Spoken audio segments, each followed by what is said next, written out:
Salam dəyərli izləyicilərimiz. Bugünkü hərbi rubrikamızda qonağımız Azərbaycan Silahlı Qüvvələrinin ehtiyatda olan zabiti polkovnik-leytenant Riyad Paşayevdir. Azərbaycan Silahlı Qüvvələrində 20 ildən çox müddətdə kəşfiyyat bölümündə xidmət edib. Azərbaycan Respublikasının prezidenti tərəfindən Vətən uğrunda medali ilə təltif olunub. Salam. Riyad müəllim, Vətən müharibəsi dövründə kəşfiyyatçılarımızın müharibə dövründə böyük rolu olmuşdur. Onlar qəhrəmanlıqlar göstərilmişdir. İzləyicilərimizə maraqlı olan odur ki, kəşfiyyatçılarımız bu hazırlıqlarda hansı təlimlərdən keçir? Onları necə öyrədirsiniz? Onlara nələri aşılayırsınız? Kəşfiyyatçıların hazırlığı bildiyiniz kimi bir neçə mərhələdən ibarətdir. İlkin mərhələ olaraq biz kəşfiyyat bölmələrinə fiziki hazırlığında möhkəm olan hərbi qulluqçuları, daha tez qərar verə bilən hərbi qulluqçuları cəlb edirik və bu seçimlər aparılır. Həmən seçimlər əsasında hərbi qulluqçular kəşfiyyat bölmələrinə seçilir. Kəşfiyyat bölmələrinə seçiləndən sonra həmən hərbi qulluqçular müəyyən ixtisas hazırlığı daxil olmaqla müəyyən hazırlıq dövrləri keçirlər. İlkin olaraq biz kəşfiyyatçılara kəşfiyyatçının cəsur olmağı, döyüşçü kimi formalaşmağı, tez qərar qəbul etməyi bacarmağı, öz döyüşçü yoldaşına sadiq olmağı, düşmənin arxasında necə fəaliyyət göstərməyi və digər kəşfiyyat üsullarından istifadə edərək düşmən haqqında necə məlumat toplamağı ilkin mərhələ olaraq bunlar öyrədilir.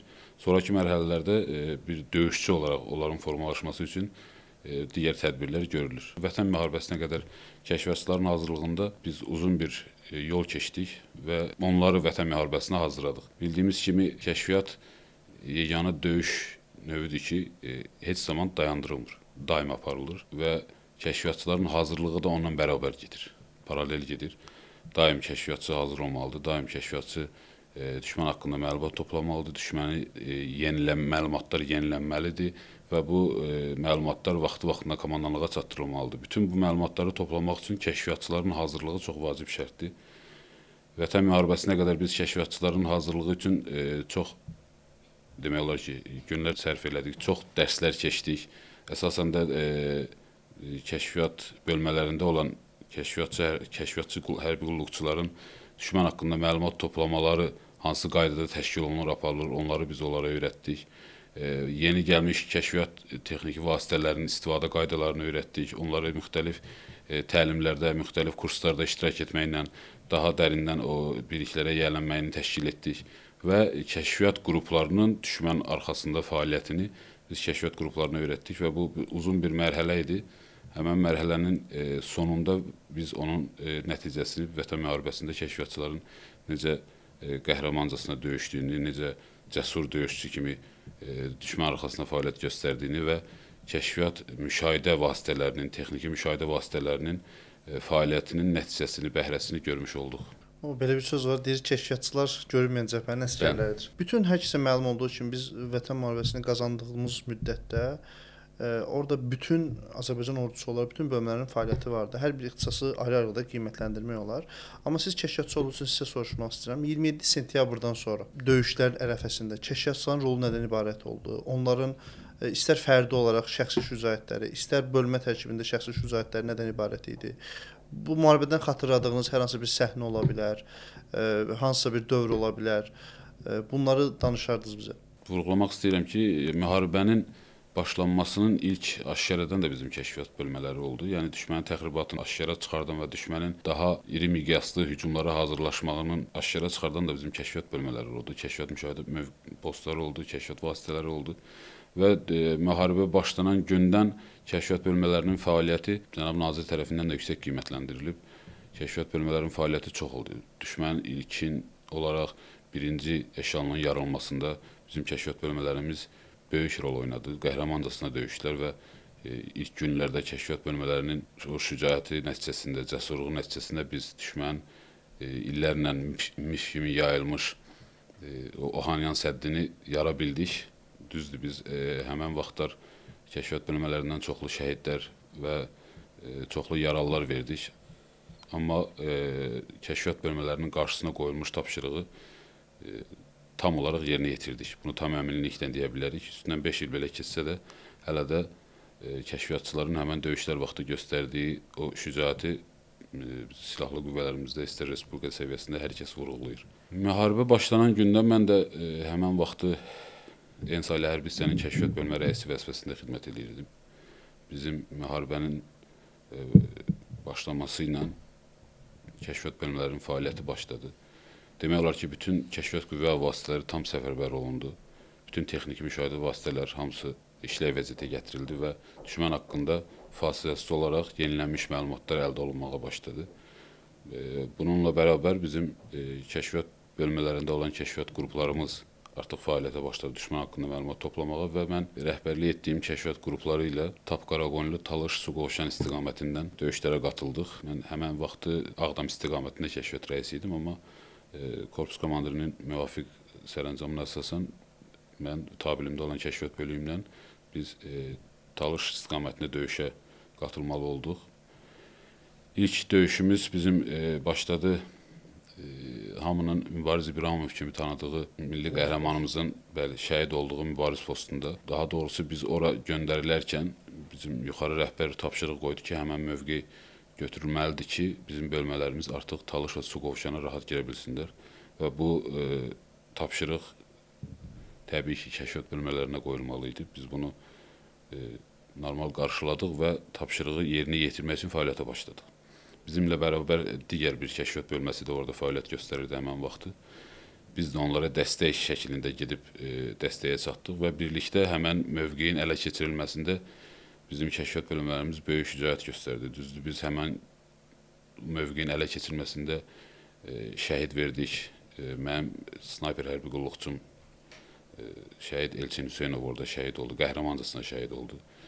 Bir dəfə yaralanmağına baxmayaraq öz-özünə sarğı qoyub döyüşə davam etdi və ikinci aldığı snayper gülləsindən şəhid oldu. Bir neçə hərbi qulluqçumuz yaralandı, amma biz orada özümüzdən 3 dəfə çox olan bir bölmə ilə döyüşdük və həmən mövqeyi bizim artilleriya bölmələrimizin də bizə dəstəyi olurdu. Həmən mövqeyi ələ keçirtdik. Bu mövqeyi ələ keçirəndən sonra korpus komandirinin müvafiq əmrinə əsasən biz düşmənin arxasında fəaliyyətə başladıq və o mövqe ilə bərabər bir gecə ərzində 22 mövqeyi biz düşməndən təmizlədik. Bəzi mövqeylər boşaldılmışdı, düşmən qaçmışdı, bəzi mövqeylərdə amma bizə qarşılıq verirdilər, döyüşürdülər. Bütün onların səylərinə baxmayaraq biz kəşfiyyatçılarımızın səy nəticəsində, cəsurluq nəticəsində həmən mövqeyləri ələ keçirə bildik və bizim digər bölmələrimizin daha rahat şəkildə hücuma keçməsini və daha cəbhə genişliyinin daha geniş olmasını təmin etdik və beləliklə oktyabr ayının 3-də biz Suqovuşanı azad etdik. Suqovuşanın azad olunmasında mən və mənim kəşfiyyat tabilimdə olan kəşfiyyat bölümünün böyük şücaət göstərdi. Bir kadr var, həmin kadrı xatırlatmaq istəyirəm. Bəlkə də o kadr sizə biraz duyğusal təsir göstərəcək. Mən sizlə şəxsi söhbətimizdə bunu aşkara çıxardım ki, siz həmin texnikada olubsunuz, hansı ki, hansısa bir istiqamətdə hərəkət edirsinizsə düşmənin tank ilə, raket sistemi ilə sizin avtomobiliniz vurulur. Orada siz də varsınız avtomobildə.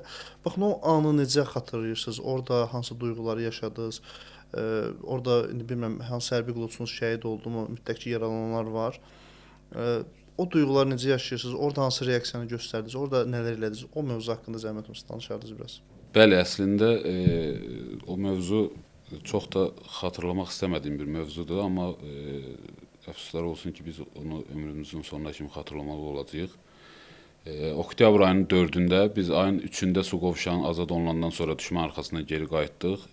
Müəyyən bir yerdə tərtibləndik. Sonradan korpus komandirinin müvafiq əmrinə əsasən başqa bölmələrlə birlikdə Suqovuşan alınandan sonra ayın 4-ü artıq Ağdərə istiqamətində hücumlar, yüksəkliklərin götürülməsi və Ağdərə istiqamətində düşmənin məhv edilməsi tapşırığı aldıq. Həmən ayın 4-ü səhər tezdən avtomobillərlə, kolonlarla Talışdan Suqovuşana hərəkət edirdik. Bildiyiniz kimi həmən vaxtı dağlarda, meşələrdə müharibələrin aparılması, müharibədə iştirak edən insanlar daha yaxşı bilirsiniz. Siz də yəqin ki, onu yaşamısınız. Orada düşmənin tam təmizlənməsi demək olar ki, qeyri-mümkün. Çünki illərlə orada həm yaşamış, məskunlaşmış, həm də hərbçi kimi fəaliyyət göstərmiş hərbi qulluqçular, onlar meşələrdə, yeraltı sığınacaqlarda gizlənib bizi bəzən aldada bilirdilər. Və onların həmənki kimi o əks istiqamətdə olan yüksəklikdən tank əleyhinə vasitələrin yerləşdirilməsi və bizim kolonların əvvəlcədən aşkar olunmasına nail olmuşdular. Mən kolonun birinci maşınında gedən maşında rəhbər mən idim.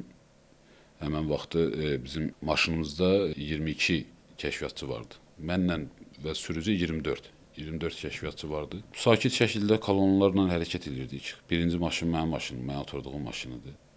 Demək olar ki, su qovşağının girəcəyi idi orada.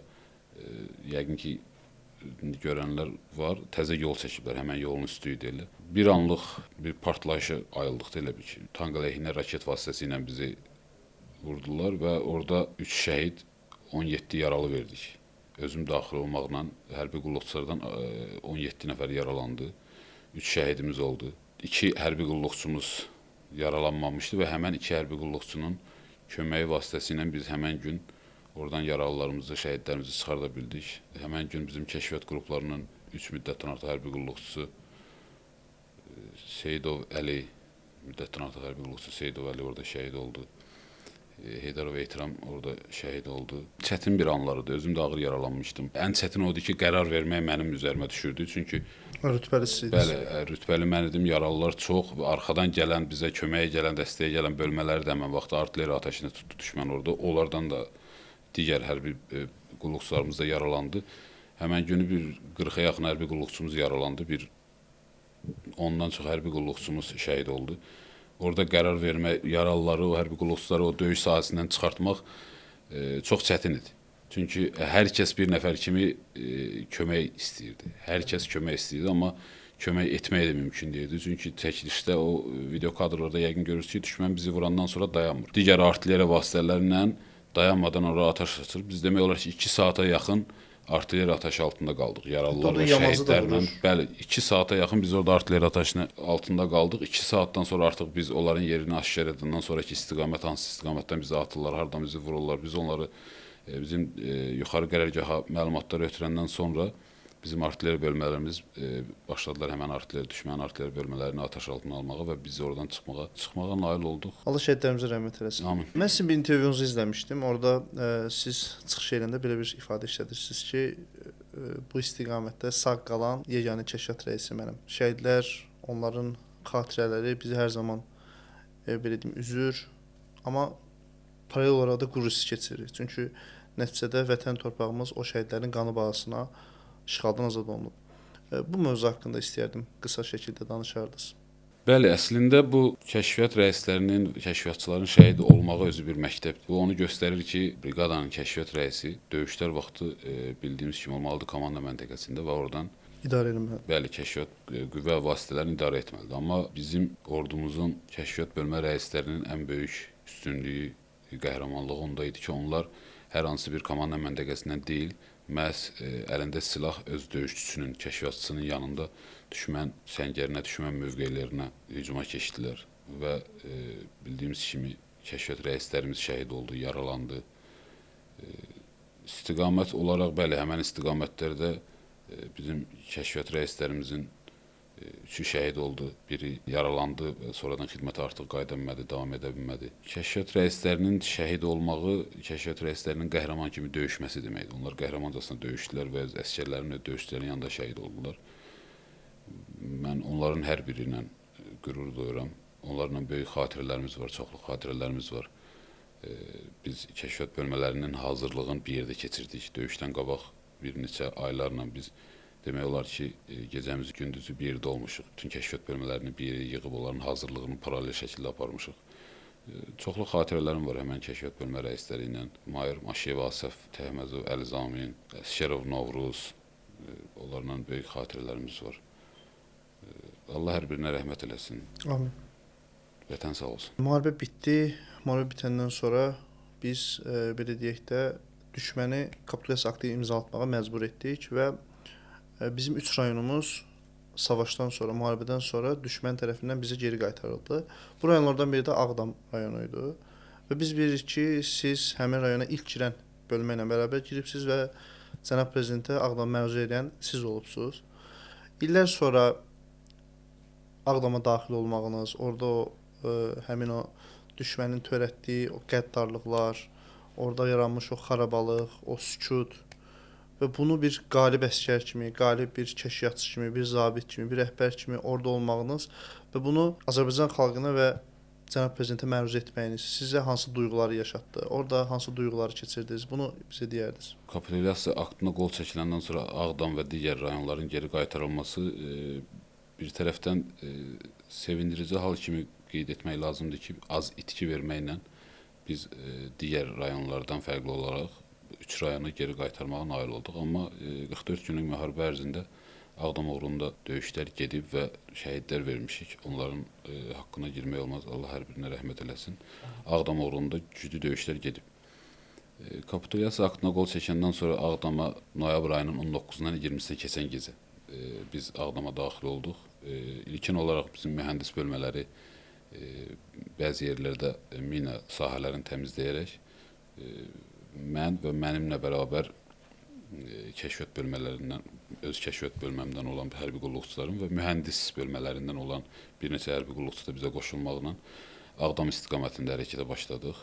Həmən vaxtı bizimlə könüllü olaraq yaxınlarda şəhid verdiyimiz hamının xanı kimi tanıdığı rəhmətlik başgizir Səyyaf Əhmədov da bizlə idi və keçmiş kəşfiyyat rəisi ehtiyatda olan mayor Əliyev Zahid də bizdən bir yerdə idi. Onlar bir Ağdamlı kimi bizə bələdçi olaraq köməklik göstərmək məqsədilə bir vətənpərvər insanlar kimi bizə qoşulmuşdular. Biz bir neçə maneələr keçdik Ağdam şəhərinə çatana kimi və mən qabaqcadan komandanlıqla rəhbərliklə dəqiqləşdirmişdim ki, Ağdamda mən artıq 3 ildir orada kəşfiyyat rəisi idim və Ağdamın demək olar ki, hər qarışını kəşfiyyat qüvvə vasitələri ilə analiz etmişdim. Bilirdim ki, orada bir salamat yer varsa, o da Ağdam Cümə məscididir. Qabaqcadan dəqiqləşdirdim rəhbərliklə ki, istiqamət olaraq yəni, ilkin duracaq yerimiz hara olacaq. Dedilər, Cümə məscidini, ilk olaraq Cümə məscidini götürəcəksiniz. Biz ora çatanda o hissləri yaşamaq həqiqətən çox gözəldir. Amma bəzi şeylər var ki, onları görmək insan istəmir. Şəhərin necə xarabalığa çevrildiyini, sanki bir ruhlar şəhəri kimi Ağdam bizi qarşılayırdı. Amma çox doğma idi o şəhər bizim üçün. İllərlə biz o şəhərə kameralardan baxırdıq, köhnə çəkilişlərinə baxırdıq. Çox doğma idi, amma çox çətin idi. O maneələri keçmək, düşmən hər addımda tələ qurmuşdu. Çıxmaqlarına baxmayaraq hər addımlarında tələ var idi. Şükür Allaha biz ora itkisiz getdik, çıxdıq və Ağdam məscidini ilkin olaraq Ağdam məscidini tapdıq. Düzdür, Ağdam məscidinə biz çatanda ürək açan bir mənzərə ilə rastlaşmadıq. Bildiyiniz kimi mənfur düşmənlərimiz orada illərlə heyvan saxlamışdılar o məscidin içində. Demək olar ki, gecə saat 3 radələrindən biz səhər açılana qədər ancaq o məscidin içini təmizləmişik. Məscidin ətrafını və içini təmizləmişik ki, bizim ziyarət yerimiz olan yeri bir təmiz bir vəziyyətə gətirək. Hərbi qulluqçularımız dayanmadan səhərə qədər orada çalışdılar və biz o təmizliyə nail olduq. Ondan sonra səhər tezdən rəhbərliyin əmri ilə mən Ağdamın azad olunmasını cənab prezidentə məruzə elədim. Çox qürur hissi keçirirəm. Ağdam kimi bir şəhərin, Ağdam kimi bir rayonun cənab prezidentə məruzə etməyi mənə nəsib oldu bir kəşfiyyat rəisi kimi. Çünki Ağdam bildiyimiz kimi qəhrəmanlar şəhəridir, qəhrəmanlar rayonudur. Azərbaycan Respublikasının ərazi bütövlüyü uğrunda ən çox şəhid vermiş rayondur.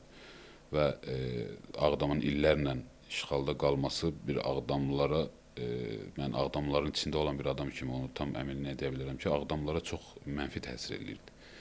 Biz həmən gün ki, Ağdama gedəcəydik, mən bir-iki Ağdam sakini ilə ünsiyyətdə oldum, onlar bir inanmaq istəmirdilər sanki. Yəni, xəyal biz, kimi gəlirdi. bəli, xəyal kimi gəlirdi onlara ki, yəni biz Ağdama qayıdırıq, Ağdam bizə verilir və yolda əhalinin bizi necə canfəşanlığına yola saldığını, bizə necə bayraqlarla, şüarlarla bizim hərbi qulluqçularını yola saldıqlarını gördüm və onda mən hiss elədim ki, insanlar nə qədər Ağdama həsrət qalıblar, nə qədər Ağdamı görmək həvəsindədirlər, nə qədər Ağdamı qaytarmaq həvəsindədirlər, evlərinə, obalarına qayıtmaq istəyirlər. Cənab Ali Baş Komandana məruzə edəndən sonra mənə Ağdamlılar tərəfindən çoxlu zənglər gəldi, çoxlu təbriklər gəldi və mən bu gün də Ağdama gedərkən Ağdamlılar bizim rayonu bu oğlan məruzə edib deyə mənə işarə edirlər. Gözəl hisslərdir, gözəl duyğulardır. Şükür Allaha ki, o günləri yaşadıq. Rəhbər müəllim, sizə çox təşəkkür edirik. bu gün qonağımız olduğunuz üçün. Həqiqətən sizlə söhbət zamanı o yaşadığınız qürur hissi gözlərinizdən oxunur. Bu bizə də yansıyır. Çox təşəkkür edirik ki, bu ölkə üçün əlinizdən gələni edibsiz, yaralanıbsınız. Siz və sizin yetişdirdiyiniz o qəhrəmanlar bu gün bizim Qarabağ Azərbaycandır şüarını səsləndirməyimizdə bir rolu var. Sizə təşəkkür edirik bugünkü söhbətimiz üçün. Minnətdarıq. Dəyərli izləyicilərimiz, bu günlük bu qədər. Sağ olun.